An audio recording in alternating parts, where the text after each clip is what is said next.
Be me, 42 years old, sitting at my desk at the nonprofit where I've worked for 17 years, staring at the email from my daughter's school about parent-teacher conferences. Can't even focus on it because my hands are shaking. 3 days ago, everything I've built started collapsing, and I still can't process it. Let me back up. I've spent my entire adult life doing the work.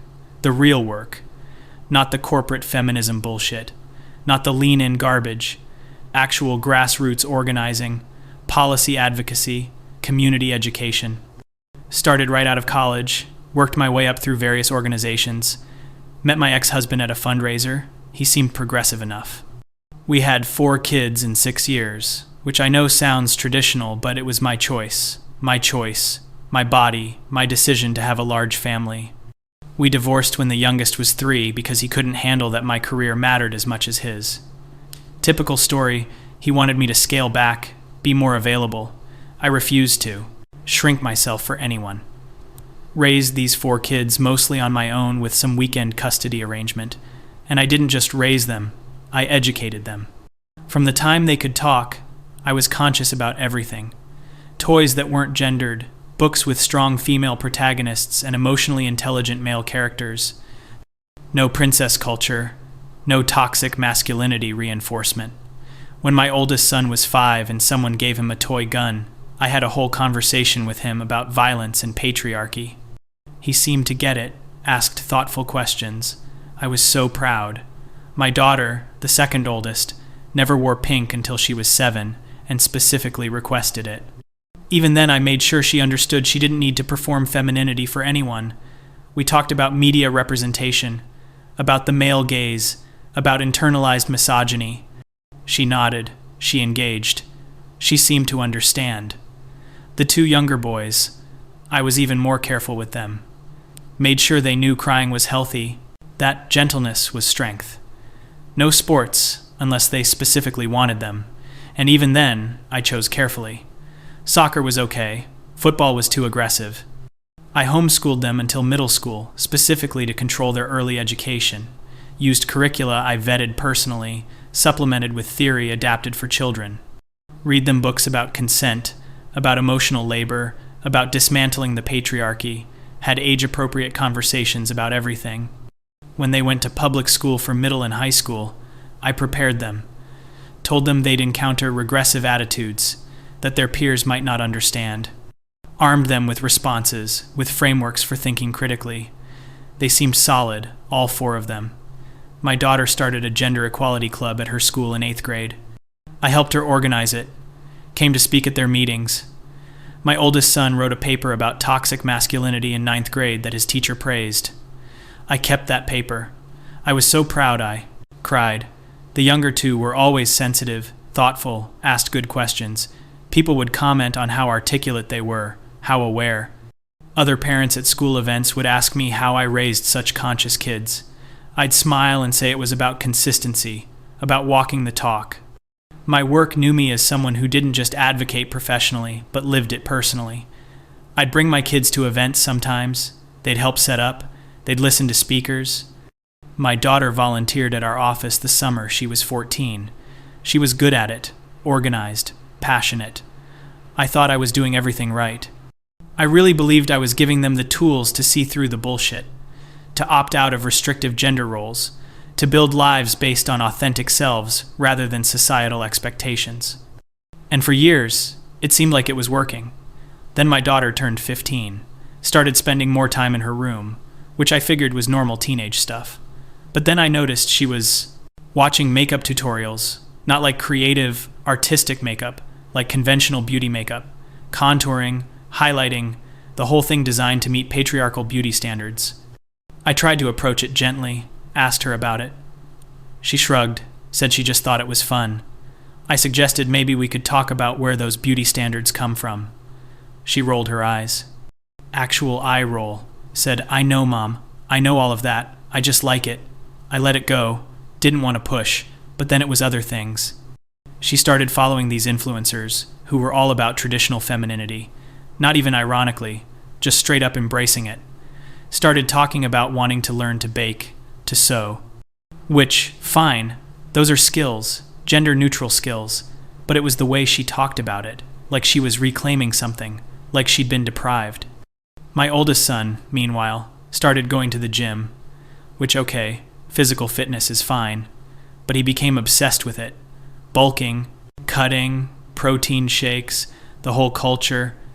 Started hanging out with these guys from school who were all about sports and working out.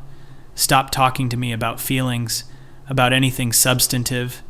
Just grunted responses. Spent all his time either at school or the gym or in his room. When I tried to talk to him about emotional availability, about staying connected, he said he was fine, that I worried too much, brushed me off like I was being hysterical. That word, hysterical, started coming up.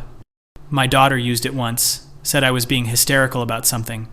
I forget what, some small thing, but the word choice, the casual deployment of a term with such loaded gendered history, from my daughter. I corrected her, explained the etymology, the implications. She sighed and said, "It's just a word, Mom, just a word. Like words don't matter, like language doesn't shape reality. Everything I'd taught her, just dismissed." The two younger boys started asking to play football. Both of them wanted to try out for the school team. They were 13 and 14. I'd successfully kept them away from it for years. And now they wanted to participate in this violent, hierarchical, toxic environment. I tried to discuss it with them, asked why football specifically. They said their friends played. It looked fun. They wanted to try. I explained my concerns about the culture, about CTE, about aggression. They promised they'd be careful, that it wasn't that deep, not that deep. The socialization of young men into violence and dominance isn't that deep. I eventually allowed it because I didn't want to be controlling. Autonomy matters. Their choices matter, even when they're choosing things that hurt me to watch. But it got worse. My daughter, now 16, started dating. Which, fine, I've always been open about healthy relationships. But the guy she chose, this conventionally attractive, athletic, utterly unremarkable boy, polite enough when he came to the house, but I could tell. No depth, no consciousness, just coasting on privilege.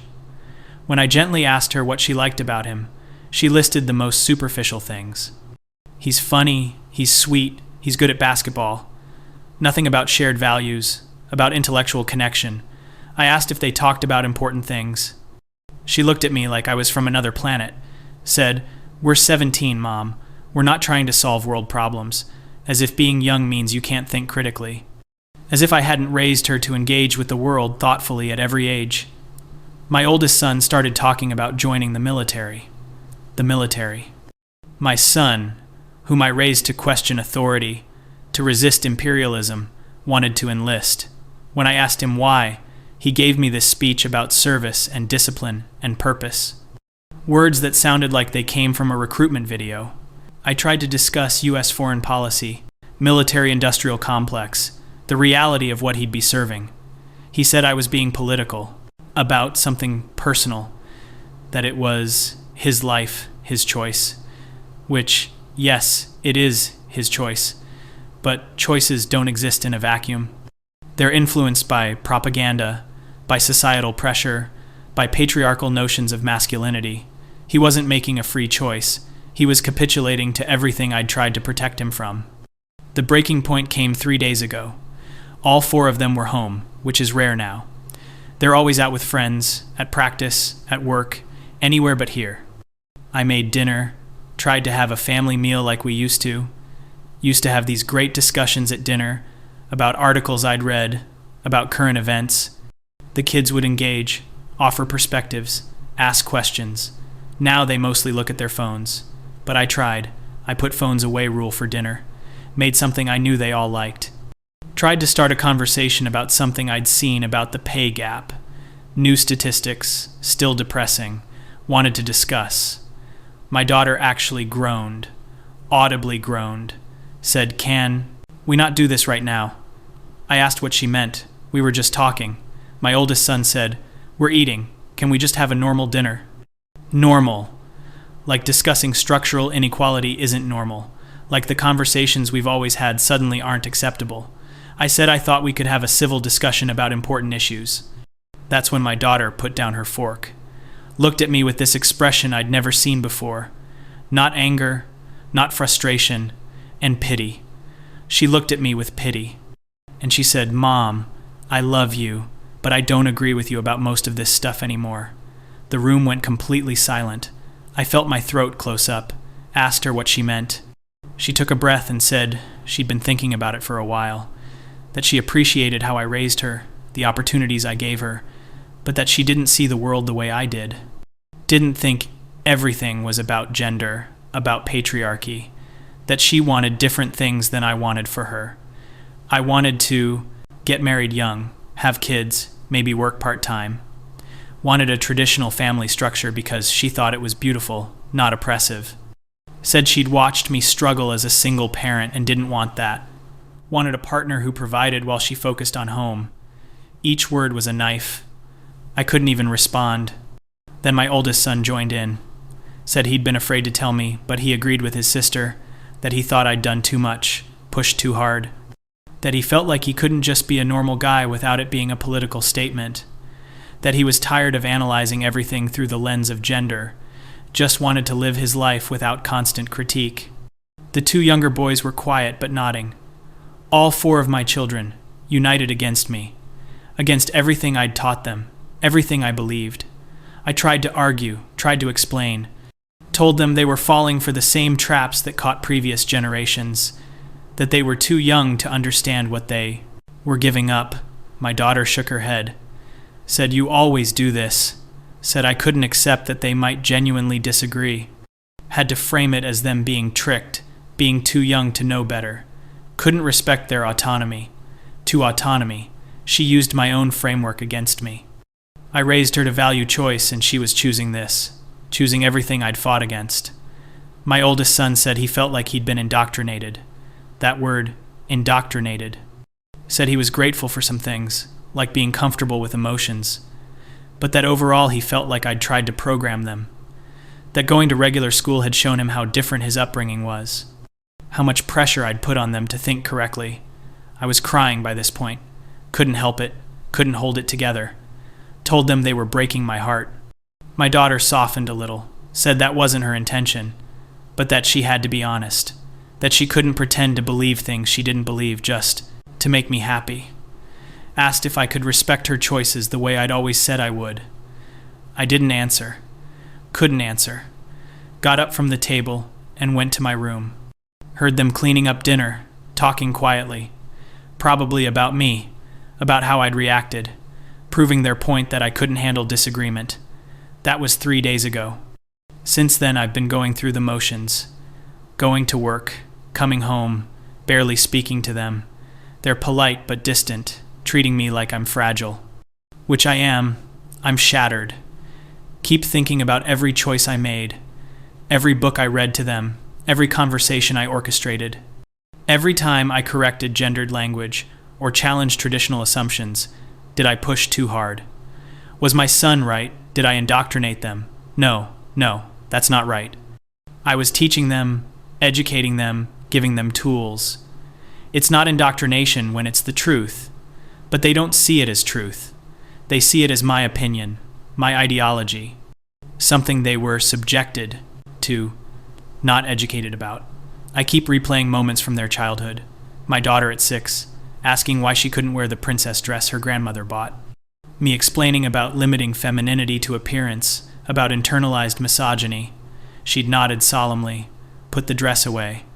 Did she even understand, or was she just complying? My oldest son at 8, coming home from a friend's house, talking about an action movie they'd watched, me sitting him down to discuss violence in media, masculine stereotypes. He'd seemed engaged, but maybe he was just appeasing me. Maybe all of it, every conversation, every lesson, was just them learning to tell me what I wanted to hear. And then when they got old enough, developed enough independence, they rejected all of it, not even with anger, which might be easier to take, with calm certainty. They're not rebelling, they're just disagreeing, which somehow feels worse. At work yesterday, we had a planning meeting for an upcoming campaign about reproductive rights, something I care deeply about. Usually I'm energized by this work, focused, but I couldn't concentrate, Kept thinking about my daughter, saying she wanted to have kids young. Wanted to prioritize family over career. Everything this work is supposed to give her the freedom not to do if she doesn't want, and she does want it.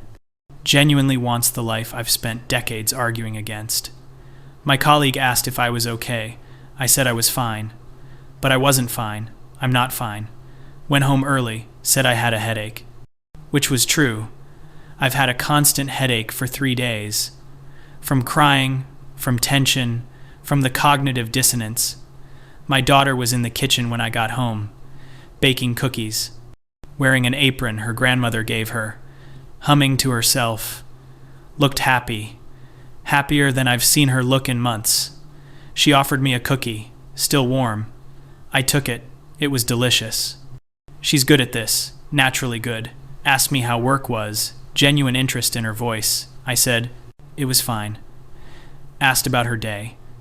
She told me about a sewing project she's working on, making a dress for herself. Talked about the pattern, the fabric, technical details. She's teaching herself, watching videos, practicing, developing a real skill, finding joy in it. I should be happy she's found something she's passionate about, but all I can think is that I've failed. Failed to show her there's more to life than domestic skills. Failed to spark passion for things that matter. She's arranging her life around becoming exactly what feminism fought to prove women were more than. Later that night, my oldest son came to my room, knocked, asked if we could talk. I said okay. He sat on the edge of my bed, looked uncomfortable, said he knew I was upset, wanted me to understand it wasn't personal, that he loved me, respected me, was grateful for how hard I worked to raise them, but that he needed to live his own life, to make his own choices, even if I didn't agree. I asked if he'd really thought through the military thing. He said he had been researching for months, had already talked to recruiters, was planning to enlist after graduation. I asked what happened to the boy who wrote about toxic masculinity. He was quiet for a moment, then said he still thought some of that was valid, but that he'd been performing for me.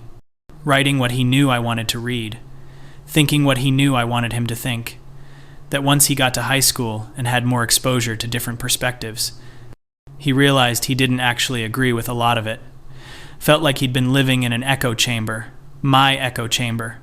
I wanted to argue, but what could I say? He's right that I controlled his environment, his education. Thought I was protecting him, but maybe I was just limiting him. He hugged me before he left, said he hoped I could accept his choices eventually, that he didn't want to lose our relationship over this, but that he also couldn't pretend to be someone he wasn't anymore. I've been lying awake every night since, going through everything in my head.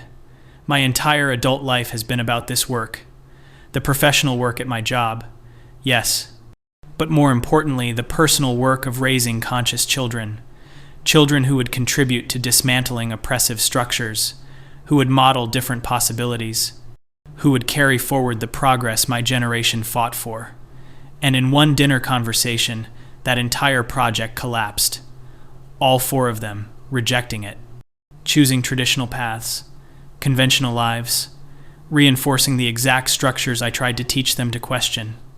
The worst part is I can't even talk to anyone about it. My colleagues at work see me as someone who has it figured out, the woman who successfully balanced career and motherhood, who raised feminist children while doing feminist work. I've literally spoken on panels about parenting with purpose, written blog posts about raising conscious kids. What do I say now? That it didn't work. That they all rejected everything I taught them. That my daughter wants to be a housewife and my sons want to join the military and play football. I can already imagine the sympathy, the judgment, the quiet satisfaction from people who never agreed with my approach, the ones who thought I was too extreme, too rigid. They'll say kids need to rebel, it's natural, or that you can't force ideology, it has to be chosen, as if I forced anything. I just educated them, gave them information, but maybe that's not how they experienced it. My younger son started football 2 months ago. I went to one game, couldn't handle it, watching them in pads, crashing into other boys. The coaches yelling, the crowd cheering for violence. Everything I found disturbing about sports culture on full display. And my sons loving it, high-fiving teammates, celebrating tackles, completely bought into this system I find abhorrent. They asked why I didn't come to more games. I said I was busy with work, but really, I can't stomach watching them embrace this. My daughter joined some kind of women's group at school, not a feminist group, a traditional women's group. They do service projects, but also learn homemaking skills, cooking, hosting, etiquette. She came home excited about a lesson on table settings. Table settings. As if there aren't more important things young women should be learning. I asked if they ever discussed structural inequality or reproductive rights. She said no, it wasn't that kind of group. It was about building skills and community. I said feminism was about community too. She said it was different. She wanted something that wasn't political. Everything is political. Every choice is political. I've said that 1,000 times. But she doesn't see it that way. She sees politics as separate from life, something you can opt out of, which is itself a position of privilege she doesn't recognize. Though I gave her that privilege, sacrificed so she'd have choices, and she's using those choices to reject choice, to embrace limitation. The irony isn't lost on me.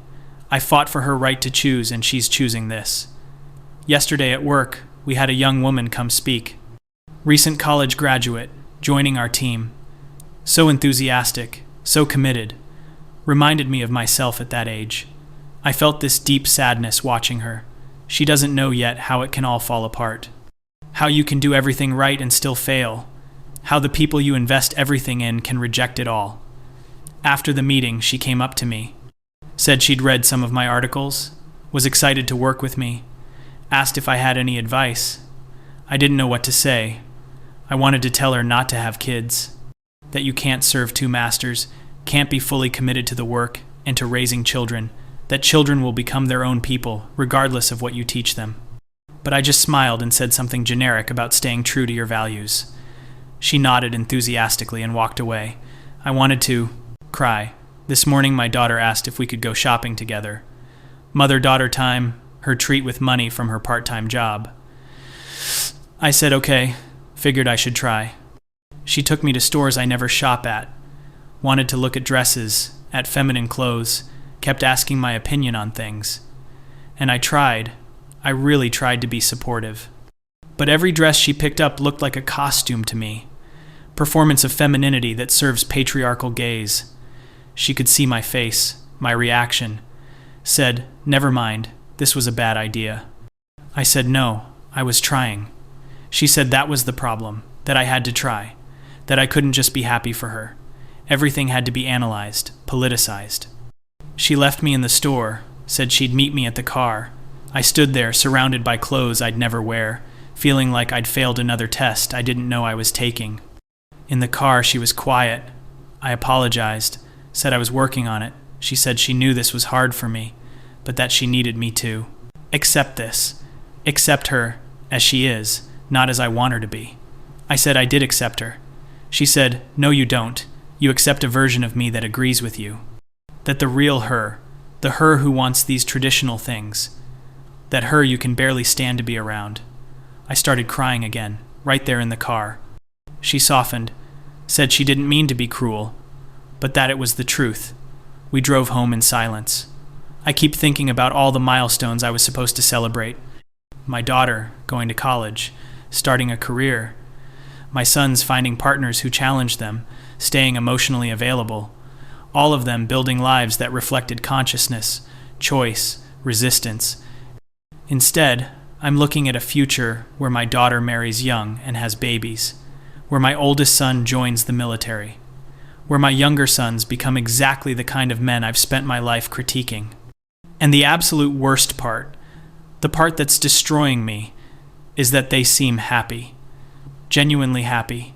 My daughter glows when she talks about her boyfriend. My oldest son has purpose and direction for the first time. My younger sons have confidence, camaraderie, belonging.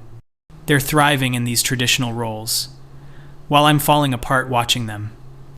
Last night I couldn't sleep again. Went through old photos on my phone. My daughter at 4, serious expression, holding a sign at a march. My sons at various ages, at events, at educational activities I planned. They looked happy in some photos. But in others, I can see it now, they looked tired. Tired of being props in my activism. Tired of every moment being educational. Tired of being raised as a statement rather than just as kids. One photo stopped me. My oldest son, maybe 9 years old, at a talk I gave about raising boys differently. He's sitting in the front row, and I'm on stage. He's looking up at me with this expression. I always thought it was pride, but looking at it now, it might be something else. Obligation, performance, the weight of being an example. I'd brought him to show I practiced what I preached, but did I ever ask if he wanted to be there? If he wanted to be part of my public narrative? Or did I just assume his compliance? I think I assumed a lot. I assumed they'd internalize what I taught, assumed their compliance meant agreement, assumed my certainty was enough for all of us. Today at work I had to lead a workshop about raising children with feminist values, parents in the community, eager to do what I did, looking to me as an expert, a model. I almost canceled, but I've never canceled. It would raise questions. So I went, I presented, talked about intentionality, about conscious parenting, about questioning gender norms and having age-appropriate conversations. Everyone took notes. Everyone looked inspired. Someone asked how my kids turned out. I said they were great, finding their own paths, which is technically true, but it felt like lying. After the workshop, a woman came up, said she hoped her daughter would be like mine, confident, independent, making empowered choices. I smiled and thanked her. Didn't tell her my daughter's empowered choice is traditional marriage and motherhood. Didn't tell her that all my work might produce the exact opposite of what she wants. Drove home thinking about the word failure. I've achieved everything professionally. Respect in my field, influence, a body of work I'm proud of. But my actual children, my actual work of raising humans, complete failure. Not because they're bad people, they're not.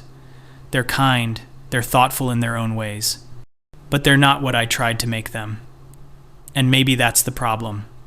Maybe I was trying to make them something rather than letting them become themselves. But how do you let children become themselves when you know the forces shaping them? When you see the patriarchy, the systems, the subtle and overt messages? How do you not intervene? How do you not try to protect them, to arm them with analysis? I don't know. I genuinely don't know anymore. My daughter is in her room now, video chatting with her boyfriend. I can hear her laughing. My oldest son is doing push-ups in the garage. The younger two are playing video games, shooting games I never allowed when they were little. They're all fine. They're all moving through their lives without the weight I carry. And I'm sitting here consumed by regret and despair, wondering where it all went wrong, wondering if I pushed too hard or not hard enough, wondering if different tactics would have worked, or if this was always inevitable. Children separating, individuating, rejecting parents' values, but it feels like more than normal separation. Feels like complete repudiation of everything I am, everything I believe, everything I tried to build. The foundation I thought was solid turned out to be nothing. They walked away from it without looking back. I'm supposed to respect their autonomy. I'm supposed to support their choices. But how do I support choices I find regressive? How do I watch my daughter limit herself? How do I watch my sons become complicit in their own socialization? And smile and say I'm proud of them. People keep asking if I'm okay. I say I'm fine, just stressed with work. But I'm not fine. I'm being devoured by this crushing regret that I can't escape. This despair that colors everything. I can't eat, can't sleep, can't focus. My therapist says, I'm grieving the children I thought I had, grieving the future I thought we'd have, grieving my own sense of efficacy and success. But grief implies acceptance, eventually, and I can't accept this. Can't accept that my life's work amounted to nothing, that the most important project I ever undertook failed completely. My daughter graduates next year. We'll probably get engaged shortly after. Marry at 19 or 20. Start having babies right away. I'll be expected to be happy, to celebrate, to support, to be the doting mother and grandmother, but inside I'll be screaming at the waste, at the limitation, at watching her choose the exact life feminism was supposed to free her from. My oldest son leaves for basic training in 6 months, will come back transformed by military culture, indoctrinated in ways I couldn't prevent. My younger sons will probably follow similar paths. Traditional masculinity, traditional roles. Maybe they'll marry women like their sister, create traditional family structures, and I'll be the odd one out. The progressive mother surrounded by conventional adult children, trying to bite my tongue at family gatherings, trying not to critique every choice, trying not to point out the patterns they can't or won't see. This is my future, and I can't escape it, can't fix it, can't undo any of it. I'm trapped in the consequences of my own certainty, and it's destroying me from the inside out, every day, a little more, until I don't know what will be left.